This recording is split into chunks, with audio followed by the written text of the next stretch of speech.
This is not about the contempt of the Attorney General. It's about MAGA Republicans' contempt for the Constitution, the rule of law, and democracy. And it's about who any of us came here to fight for. MAGA Republicans are fighting for one person at the cost of what your constituents actually care about. You're fighting for a felon. You're fighting for a felon. On this side, we're fighting for working people. We're fighting for the kids and the teachers and the soldiers and the cops and the firefighters and the bakers and the butchers. People who go to work every day and count on us to do something for them. And you're working for a felon. A felon. 12 of his neighbors, people in the community where he committed crimes, made 34 decisions. And 408 straight times, they said guilty. So let me make it clear where we stand. We will choose families over felons, verdicts over vengeance, and people over politics. Contempt. To hold something as beneath the dignity of consideration, something to be scorned, an attitude towards something that is inferior, worthless, open disrespect for something that is vile, despised, disgraced, insolence in the presence of the law. An apt description not of the subject of this motion, but of those who bring it. Not of an Attorney General who has upheld our justice system, who has demonstrated a respect for our institutions, but of those who mock the idea that we are a nation of laws, not the individual. When Republicans line up in front of a Manhattan courthouse to denigrate the rule of law in the service of a now convicted felon, that is contemptuous. When Republicans peddle the lie that Joe Biden is pulling the levers of Trump's Manhattan prosecution, that is contemptuous. When Republican committee chairmen ignore their own subpoena, but feign indignation when the Attorney General complies with his, that is contemptuous. That is deserving of our scorn. That is beneath the dignity of this body. That is vile, disgraceful, and worthy. I have additional 30 seconds? That is deserving of our scorn. That is beneath the dignity of this body. That is vile, disgraceful, and worthy of derision. Those who bring this motion bring contempt, all right, but only upon themselves. I yield back. An additional minute. And can we also just talk about subpoenas for 1 second? Because 2 of your last speakers are 750 plus days in defiance of a subpoena.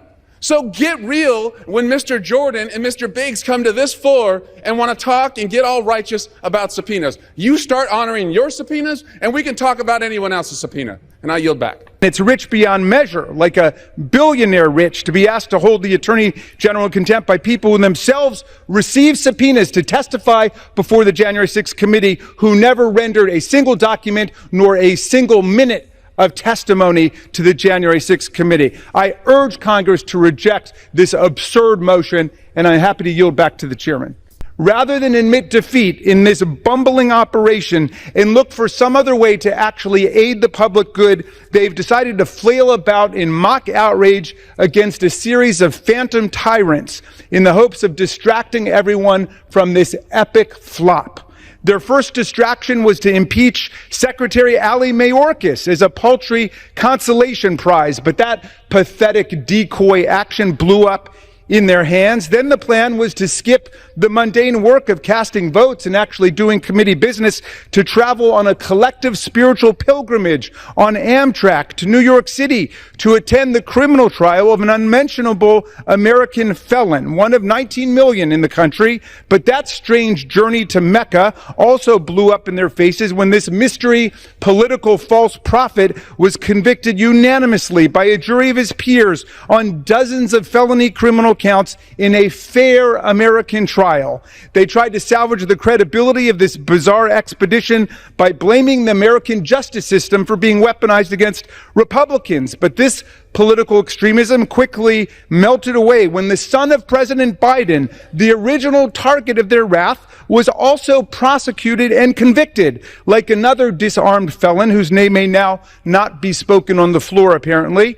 by a unanimous jury of his peers on all counts against him. And that trial, unlike the trial whose very existence must be sent down the Orwellian memory hole to save someone hurt feelings, was actually tried in the federal system. So what's left to do now? Well, let's hold the Attorney General of the United States, Merrick Garland, in contempt, of course. This will be sure to placate an unrepentant and anonymous convicted felon from New York and distract everybody else for a day or two. I confess it's a bit rich, Mr. Speaker, to be asked to hold the Attorney General of the United States in contempt of Congress for overwhelmingly complying with the committee's demands by members who voted against contempt citations for Steve Bannon and Peter Navarro, two persons subpoenaed by the January 6th Select Committee who never spent a single minute.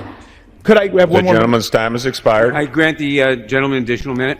Bannon and Navarro never spent a minute with the January 6th committee, never turned over a single document to our committee. These people had 0% compliance with Congress. They demonstrated true contempt, which is why they've been sentenced to jail. But Chairman Comer, in his wisdom, would hold the Attorney General of the United States of America in contempt for what I think is 100% compliance, but in any event is something like 98 or 99% compliance. If you think a federal official is not rendered proper compliance, you take them to court, you don't hold them in contempt, and it's rich beyond measure, like a billionaire rich, to be asked to hold the Attorney General in contempt by people who themselves received subpoenas to testify before the January 6th committee who never rendered a single document nor a single minute of testimony to the January 6th committee. I urge Congress to reject this absurd motion, and I'm happy to yield back to the chairman. Holding the Attorney General of the United States in contempt is one more useful distraction from the complete and devastating implosion of the Biden impeachment probe, which of course was the #1 priority of these talented leaders. Remember, they promised to reveal the greatest presidential high crime and misdemeanor in American history, an act of treachery and deceit that dwarfs even the incitement of a violent mob insurrection and an attempted political coup that took place right here against our Constitution, our Congress, our Vice President, in this chamber. But after their truly prodigious investigation, punctuated, admittedly, by some unfortunate mishaps like Chinese spies, fake evidence, pornographic displays in committee, and their own witnesses testifying that there were no grounds for presidential impeachment, they have nothing to show for their arduous work other than one more debunked Russian disinformation operation and one more indicted GOP informant and star witness. And then he goes, the MAGA Democratic Congress member, J.B. Raskin, goes, they don't even know what they are looking for. Here, play the clip. And why is that important? Well, in case you've lost the thread of this madcap wild goose chase, America, remember this is an impeachment investigation. Do they think that the holy grail of the 118th Congress, evidence of a presidential high crime and misdemeanor, is lurking in the pauses or the background throat clearings and sneezes on the audio tape?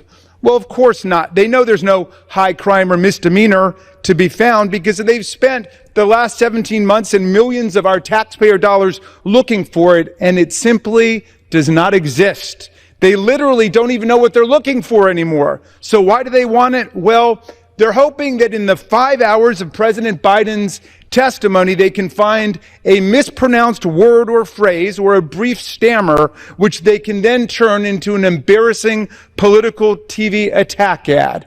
Get it, America? That's what this is all about. Back to former President Trump and with his arrival here, near the Capitol, really for the first time, Republicans are both the House and Senate meeting with him since the January 6th attack on the Capitol. Are you committed, or have you spoken to him about basically not doing anything like that again and committing to respecting the sort of American tradition of a peaceful transfer of presidency? Of course he respects that, and we all do, and we've all talked about it ad nauseum. We're excited to welcome President Trump back. He'll be meeting with the Senate Republicans, of course, after he has a breakfast with us. And there's high anticipation here and great excitement. And I feel, look, we feel that, as I've mentioned, I've been all across the country, crisscrossing the country in all the districts of all these campaigns, and there's a real energy in the base right now and a real energy among the American people. They know that change is coming. It can't get here soon enough. November cannot get here soon enough. But we're anxious to talk about that and I guess bounce around ideas with the president tomorrow. Looking forward to welcoming him right after the congressional baseball game. It's a big week here and lots of good feeling. So with that, we'll leave you all. Thanks so much for being here. You and Leader Scalise talked about the importance of Merrick Garland complying with a congressional subpoena. I'm curious, since Chairman Jordan and 4 other colleagues declined to do that under the January 6th committee, if you worry that undermines the argument at all? Oh, I'm so glad you brought up the January 6th committee. We'll be talking a lot more about that in the coming weeks. There's been a lot of investigation about that committee. I don't think it was properly constituted. I don't think it was properly administered, and now we know that apparently some of the evidence was hidden and some maybe even destroyed. So you'll hear much more about that in the days ahead. You talk about apples to oranges. There couldn't be a more clear contrast between that and what we're talking about here. This is the Judiciary Committee. This is the Weaponization Committee. These are properly constituted and operating committees under Chairman Jordan's leadership. Have done extraordinary work, methodically, constitutionally, appropriately, and now we come to this impasse with the Attorney General himself who refuses to comply. Look, this is an Article 1 issue. We've got to get it covered well, and I think we will, and I think that's why this contempt will pass on the floor. So, what would Republicans point to as a two-tiered system of justice when the president's son was just convicted of a crime? I mean, if anything, this shows the difference that Democrats are willing to accept when our justice system works as functioned and as designed. We're not here contesting the results. We're not here trying to defund the FBI or the Department of Justice because we don't like the outcome of a given trial. We respect the judicial process, and they're so eager to be servile sycophants to Donald Trump that their political judgment is off, because that's not where the public is. And the public understands with the Hunter Biden verdict and the Donald Trump verdict, the rule of law is just working, and they're intervening, as you say, in a state case in order simply to placate Donald Trump. Precisely. And what we're also seeing here is the stark contrast between Joe Biden and Donald Trump. And in President Biden, we have both, yes, a loving father who is there to be supportive of his son, but also a president who respects rule of law and is willing to accept the outcomes of a case, even if that outcome is not in favor with his family or his personal, outcomes. Whereas you have Donald Trump, who takes and weaponizes the seats of government, the seats of power, and embarks on a campaign of political intimidation in order to wrest and secure outcomes that personally benefit him. And that, at the core, is part of the stakes of our democracy that are before us today. Because once rule of law goes out the window, it is not something that is easy to get back. And it is very much a part of the decision that we have to make before us in the next few months. Reform in 2016, hoping that there was going to be a different kind of person in office. And I do think character is a really important issue. If you put yourself above the Constitution, as he has done. But what happened? I think that makes you unfit for office. Was it the whole January 6th thing? That's a part of it. I think it's a contribution of factors, but I think it really is just character at the end of the day. And the fact that if you're willing to put yourself above the Constitution, an oath you swear when you take office, in federal office, whether it's president or a member of Congress, you swear an oath to the Constitution. And if you're willing to suborn it to yourself, I think that makes you unfit for office. I have said publicly that if my choices in November are Joe Biden and Donald Trump, that I will have no choice but to vote for Joe Biden. I don't really necessarily view it as a vote for Joe Biden, but more so a vote against Trump. I just can't, in good faith, vote for someone who has shown us that he will not uphold the Constitution and who to this day will not admit that he lost the 2020 election and was the first president to disrupt the peaceful transfer of power. And so I would encourage other Americans to follow suit. I know right now, I think there are a lot of people like myself, whether that be moderate Republicans or independents, who are hugely disappointed with their options in 2024. And I empathize with that. But at the end of the day, I can put policy aside and know that Joe Biden is a person of good character and who will be a good leader for us, whereas Donald Trump has shown us what kind of leader he was at the end of his first administration. Well, look, if Yeah, and while that's all happening, what are they talking about on Fox? Here's what they're talking about on Fox. I don't even know what they're even trying to say here. I don't even know what this means or what they're mad about. They're mad about something right now. Here, play this clip. And I got to tell you, if they become the majority, we're in trouble. I mean, do you want people whose motto is, and they took this right out of the 50s and 60s, battle by day, love at night, which needs birth control and dental dams and food. Remember How does that work?